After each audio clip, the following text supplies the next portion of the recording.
Kenjaku or Sukuna, both two of the biggest antagonists in Jujutsu Kaisen, but which one of them will be the final antagonist of the series? In this video, I'll be going through both of their plot points and deciding which one of them will be the final antagonist in Jujutsu Kaisen. So first, let's start off with Sukuna. So the first plot point that we got with Sukuna is, what does he want with Megumi? So back in the first ever fight, when we see Sukuna take over the body from Yuji, we see that Sukuna begins to have some sort of interest after he demolishes Megumi in his fight. Upon what we know with him trying to summon Muhuraga, this was the first time that we saw Sukuna show a keen interest into Megumi.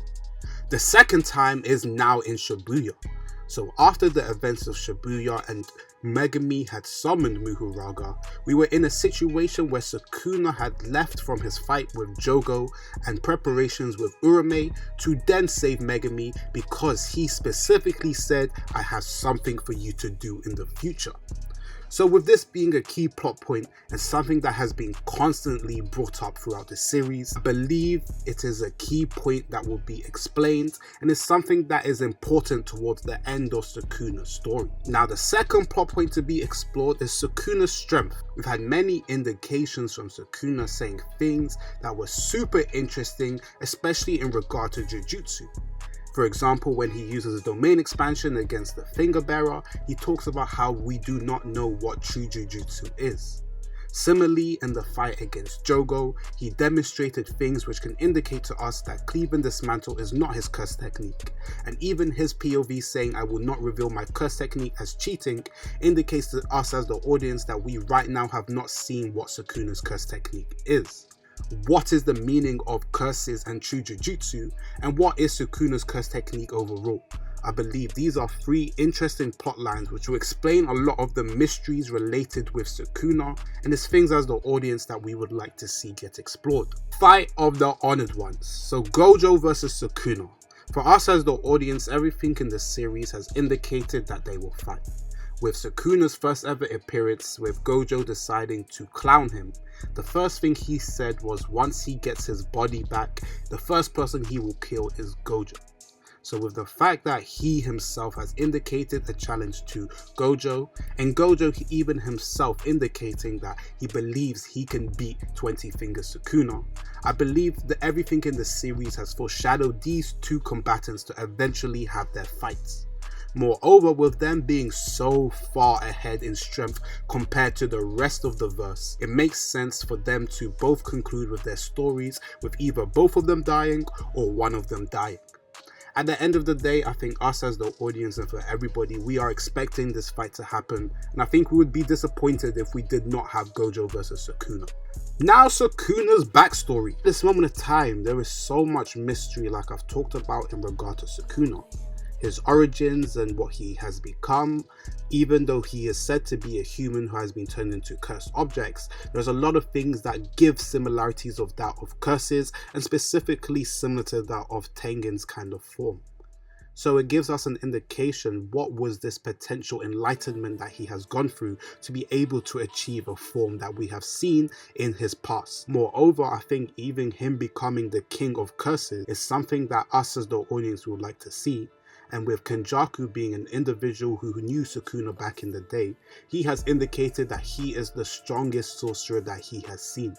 I believe that with the relationship with somebody such as Urame, there is a lot of potential for a backstory with Sukuna, which can not only tie in a lot of the plot points with his character, but can expand on him to become one of the most interesting antagonists in the series. Moreover, and this is kind of a tandem with what I would like to see, even if we potentially don't get it in the main series, I think a potential of kind of, if people are familiar with Magi, with an adventure of Sinbad, where they did a similar adventure of Sukuna and explored him as the protagonist through his life in the Heian era, I think the possibilities for him and his backstory is immense, and there's a lot of interesting things that can get concluded. Moreover, I think the lore of JJK is very underrated, and to get to explore such an interesting time period such as the Heian era in ties with a lot of the Japanese folk history that Gege ties in, I believe it could cement JJK into one of the best series ever. Final plot I would like to explore with Sukuna is him and Yuji. We know at this moment of time he's making plans to get into his body. However, his fate coincides nicely with Yuji, and that was indicative with obviously their first ever binding vow. So first we want to know what will be this binding vow and what is his plans for using it. We assume that he's going to do this in a way that he can get his body back. However, us as the audience, we can only theorize ideas, so we're still in the dark potentially with what Sukuna's plans are. Moreover, with his relationship with now Urame, I think Yuji, Sukuna and Urame are three people who could tie in nicely together with what we can infer with Urame potentially setting up a new host for Sukuna to inhabit, and with Sukuna making his plans with now Megami and things to come. I feel as if these whole plot lines will be explored and some of the most interesting things in regard to Sukuna's story. Kenjaku. So first let's talk off with the most interesting thing with Kenjaku, and this is what has been indicating with his plan in the CUlling games, and what is the bomb. Everything has indicated that Sukuna is the bomb. However, there's a lot of people theorizing that potentially there could be other things that could indicate that it is not necessarily just Sukuna. However, I'm pretty inclined to do so based on the text that has been shown in the series. Moreover, I think the timing of the bomb will be imperative because it could be at any point in the CUlling games. Whenever the bomb is dropped, I think it would drastically change the stakes, and it could potentially accelerate whatever Kenjaku's plan is, which could coincide into my second point of optimizing curse energy. At this moment of time, and from the conflict when we saw between Kenjaku and Yuki, we can infer that Kenjaku's plan is to optimize curse energy.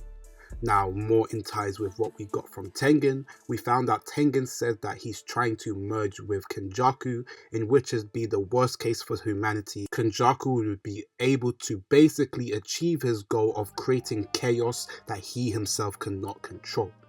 So this being a huge plot line that us as the audience are expecting to be explored, I think it parallels nicely with three main characters. We have Yuki, who is obviously trying to remove curse energy, we have Kenjaku, who's trying to optimize curse energy, and we have Tengen and his knowledge of Jujutsu sorcery and the foundation of barriers. Moreover, I think these are three interesting characters who would nicely tie in with each other, and I think the bomb / optimizing curse energy plan is one of the most interesting things that we can get in relation to Kenjaku. The second thing is obviously his Yuchi vessel and the death paintings. We know that he has created these death paintings, and we know the origins of him being Yuji's mom. However, we want to know what was the specific reason why did he make Itadori a vessel. Was this because Itadori is a special summon with ancient lineage, which allowed him to be a vessel, the first that we have seen in 1,000 years? Or is it just because he was experimenting with a specific people? It ended up being something that has just been lucky that has aided Kenjaku. I mean, there's a lot of things that have nicely worked out for him in his plan. The killing of the Star Plasma Vessel, Toji being born, curse spirit manipulation being available. I feel like there's a lot of things that have indicated with potentially luck. Could this be another thing that with him trying to experiment to enhance human potential, he ended up accidentally creating a vessel such as Yuji? Regardless, I think the death paintings have so much potential to explore their plotline, and I think him could tie into my next point with him and his curse technique, and how does he have a technique that is similar to that of being immortal. I think with this could tie in nicely with a lot of things that are interesting with Kenjaku. Him having a technique that allows him to switch bodies, and him being arguably one of the few people that we can see that can use multiple curse techniques at the time, with him inhabiting the body and using the body of the actual curse technique user. And then we get to a point with him being the second strongest barrier technique behind Tengen. I think these two are things that, even though his strength aspect isn't necessarily the most interesting thing in terms of his plotline, I think these are things that could be explored upon and could make Kenjaku such a menacing final antagonist. And this moves nicely to the potential fight of Yuta versus Kenjaku, with Yuta saying he will amount to 400 points and kill Kenjaku himself. We have Gojo, who has put faith in him, saying that he will kill Kenjaku himself, and even Kenjaku himself has begun to sleep on him, saying that his ability of mimicry shouldn't be of that big to fear, indicating everything in the story has pointed towards a Yuta and the Kenjaku clash. Similar to how we assume that Gojo and Sukuna will fight, us as the audience are assuming this will be the fight that will conclude, and I think it will tie in a lot of Yuta's potential usage in the story, and it will tie in Kenjaku, who has been intertwined with so many big level characters in the story. Moreover, we can get to the point with how strong is Kenjaku actually, because we know him capturing so many different curse spirits, but specifically against one of our strongest current Jujutsu sorcerers, against Yuta. It will show us how much of development Gojo students have had. And then finally, the thing I would like to see is his backstory. So similar with Sukuna, his backstory can tie in a lot of things in the story, and I think we can get to a point where we understand his motivations for doing this whole CUlling games. Moreover, him having such big indication with a lot of big characters such as Kashimo, Ryu, and all these ancient sorcerers that we've seen, we want to see why and which he managed to convince them to be able to participate back in this CUlling games. Moreover, why does he want to reignite the state of the golden era of Jujutsu in the Heian era?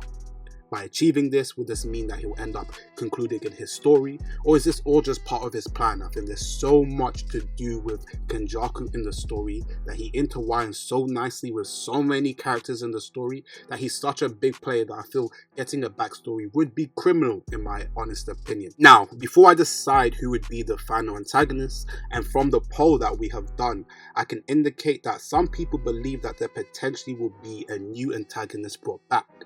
So, let me give you a guess for a potential new antagonist, well actually an old antagonist. Geto. Do you think that Geto will come back? There's a lot of things indicating that Geto would potentially come back, and there is 3 things in particular. One, in the fight in Shibuya when we had the 2 people who were followers of Geto talking about how they think they will reunite with him in the future, and they will all go through their path to inherit Geto's will of making him the king. We also then get that part where Gojo incites Geto in the fight against Kenjaku when he's getting sealed, argues that week to be taken over by another person, and we see him go for his neck. I think the fact that Gege has touched upon this, I don't believe he would have done it for no reason, and this could indicate to me as the audience, do you think Geto will come back? I'm 50-50 on it because I don't think him just overpowering Kenjaku's body would sit right with me, unless it's obviously done well. However, I feel as if at the same time, Gege would not put something of this significance for no reason and for it to not be explored in the future. I think indications such as even Toji overpowering the body, I think this could be an indication for something that will be explored in the future. I'm excited to see it potentially coming to fruition. Now, who will be the final antagonist for Jujutsu Kaisen? I'm not going to lie to you, I'm going to give you a cop-out answer because I'm going to say both of them. I think they both right now intertwine with the story so nicely. However, if you wanted me to pick, I'll say it'd most likely be Sukuna.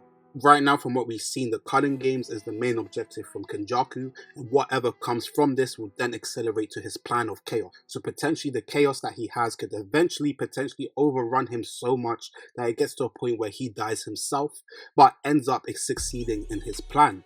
I think as if somebody such as Sukuna, who is very orthodox and selfish and focused on himself, his unpredictability and obviously supreme strength puts him in a situation that there's only very few ways we can see his story concluded. He can either get sealed in a similar situation such as Gojo, or he gets defeated by someone such as Gojo because his strength is so overpowering.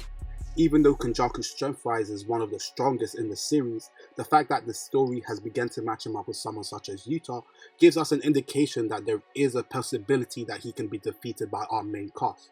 Compared to somebody such as Sukuna, who's just so far gone in strength that the actual realization of our main cast really doing something against Sukuna, unless it's like a Mohito situation, it doesn't really seem realistic at this moment of time. But at the end of the day, I think Kenjaku, like I said, his story arc could potentially conclude in the CUlling games, that it will have more reference for Sukuna. However, I'm actually on board with having them both kind of overstay their welcome and get to a part where they're both 2 final antagonists, in which we all get that overall of the actual Heian era being brought back to life.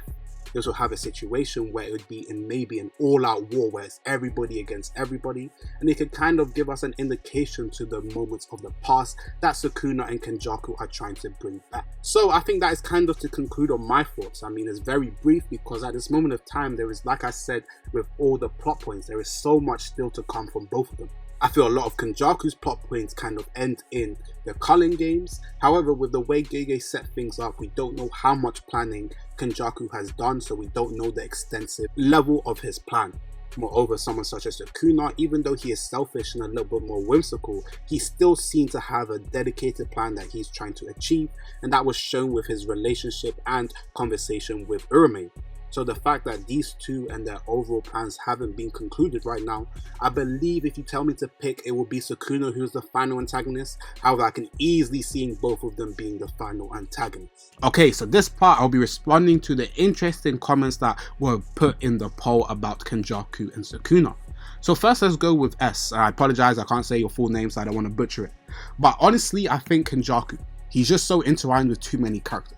So that first point, I agree. I think in terms of plot wise, Kenjaku has so much in terms of relationship between so many different characters that him being the final antagonist just makes so much sense.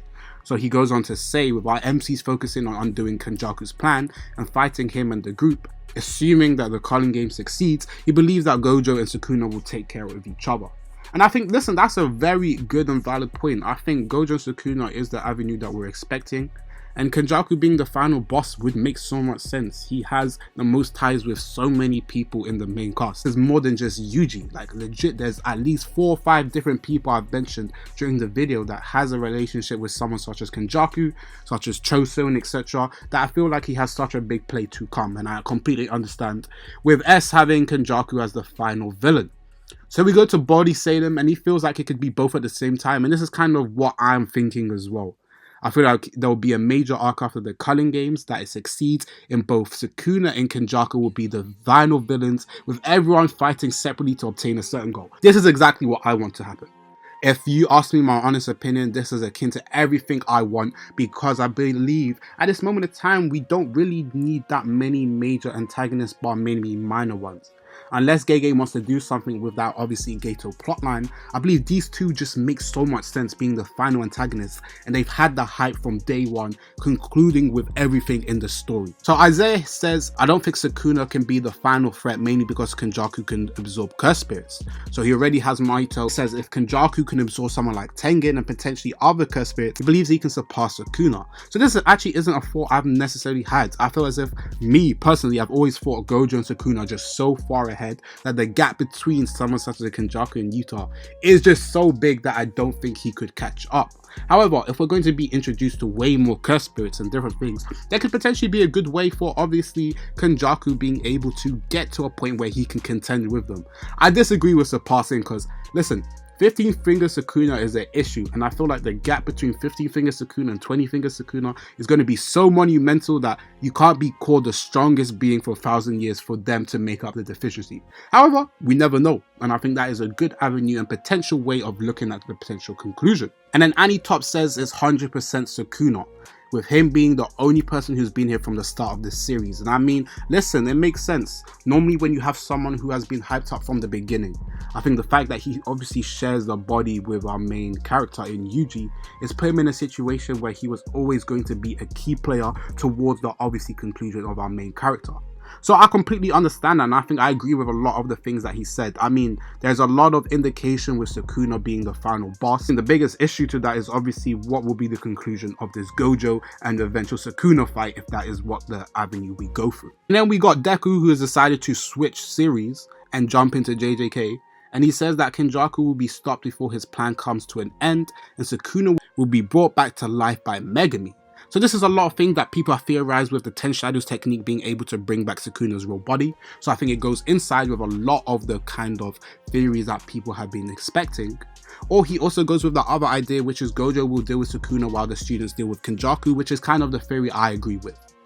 I think Kenjaku being stopped is an interesting thing. However, I do hope it doesn't happen.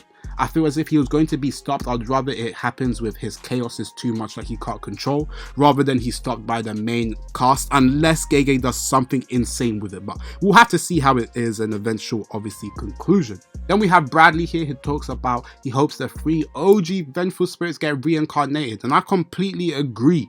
I mean, in my opinion, this is a good indication to bring back the 3 vengeful spirits, especially in the CUlling games with reincarnated sorcerers, incarnated sorcerers and all this stuff.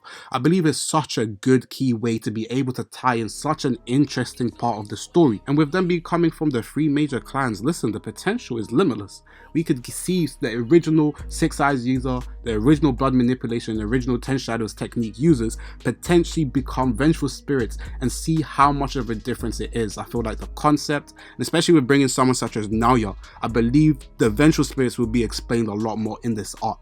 Then we got Daph who says Kenjaku wants chaos that he cannot even control. Exactly was similar of the thing. I agree with he will die to either too much of his chaos overwhelming him, or he will end up being stopped by someone else. And this is a point I resonate with a lot. I mean, he said that the ending to me is Sukuna versus everyone outside of Yuji's body, and that is a great avenue. I mean, if Gojo never gets unsealed, then it would be everybody versus Sukuna. However, I feel like they're getting packed up. We'll have to see. And then Indigo says he wants Mahito back. Listen, interesting take. I feel as if Mahito's story has concluded nicely. However, with the things that we've been seeing Gege potentially foreshadow with potentially Geto getting his body back, you really never know. Fraud give us a twist and he thinks that Gojo will be the final antagonist. In a way, this kind of reminds me of, I guess, somebody such as Sinbad. The way in which I could see is that his kind of goal towards revamping the Jujutsu sorcery coincides with whoever will be the current head at the time, and they would kind of clash in ideals. I think that is the main way I could see Gojo potentially being antagonist. However, he makes a good interesting thing with him potentially shifting from protagonist to antagonist. I mean, there are some cold and non-good sides he talks about with Gojo, so it's a possibility that maybe he's grooming these students to have a whole new takeover. I don't agree at this moment of time because I feel as Gojo has spent a lot of time trying to go past his negligence of non-Jujutsu sorcerers and him trying to change this image of the Jujutsu world. However, it would be an interesting plot twist that we never know in this series. I mean, we don't know his true intentions and we don't know how he wants to revamp the Jujutsu world anyway. And then we get Sweet Bunny Ice who says Sukuna will be the final antagonist and I want to see Sukuna versus Gojo and Kashimo. In my opinion, I don't think we need Kashimo in there because I just want Sukuna versus Gojo. I feel like that will be the final fight. However, potentially Kashimo and Sukuna, and we'll see what Kashimo's final technique is an interesting plotline as well. And he obviously has Sukuna as the final antagonist, which I think is more than valid. He is the person who's been with us through the beginning, so it makes sense why people think Sukuna. But thank you guys for your comment. Thank you guys for watching, and make sure to like, comment, share, subscribe. And who do you think will be the final antagonist in Jujutsu Kaisen?